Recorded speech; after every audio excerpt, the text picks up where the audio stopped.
The Cavendish banana contains around 400 milligrams of potassium per 100 grams fresh fruit, comparable to many cooked pulses, meat or fish. If consumed on a regular basis, bananas can help regulate blood pressure and control the activity of the heart. Assalamualaikum warahmatullahi wabarakatuh. Masa untuk penjualan. So this is our daily routine in this banana orchard.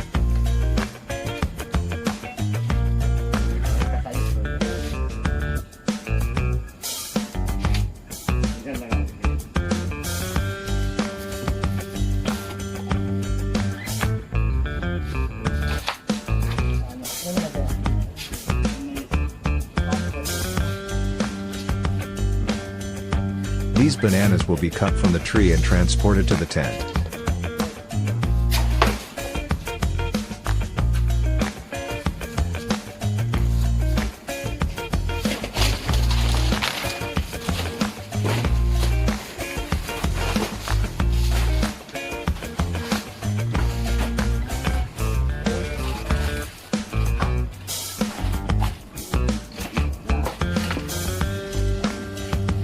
Boleh, kapan nak?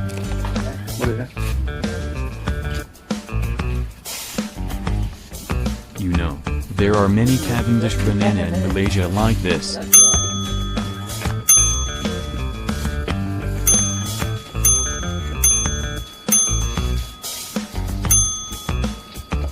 So many, right?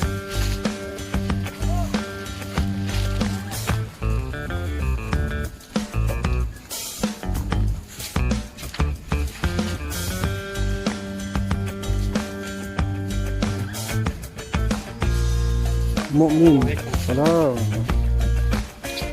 Well, now we have reached the place to manage these bananas before being sent to the factory.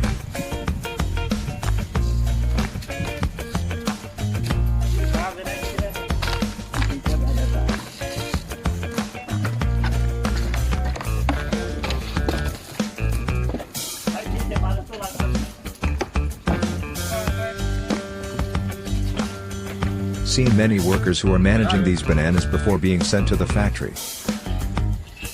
Here, we will hang bananas brought from the banana orchard to be rinsed. And then cuci.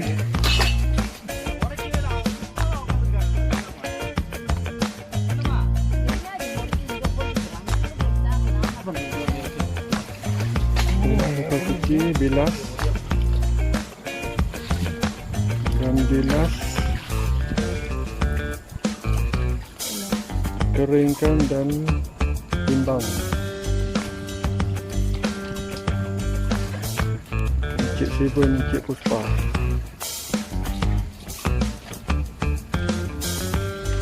Dan pas keringkan,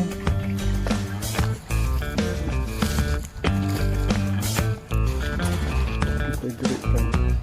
Saya juga dah asingkan gerak dah. Asingkan gerak and then letak di dalam batu yang mempunyai kertas lembut.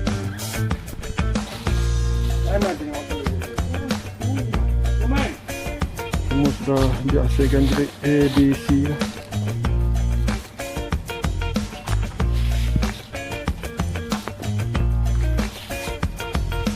And then masukkan dalam lori lah.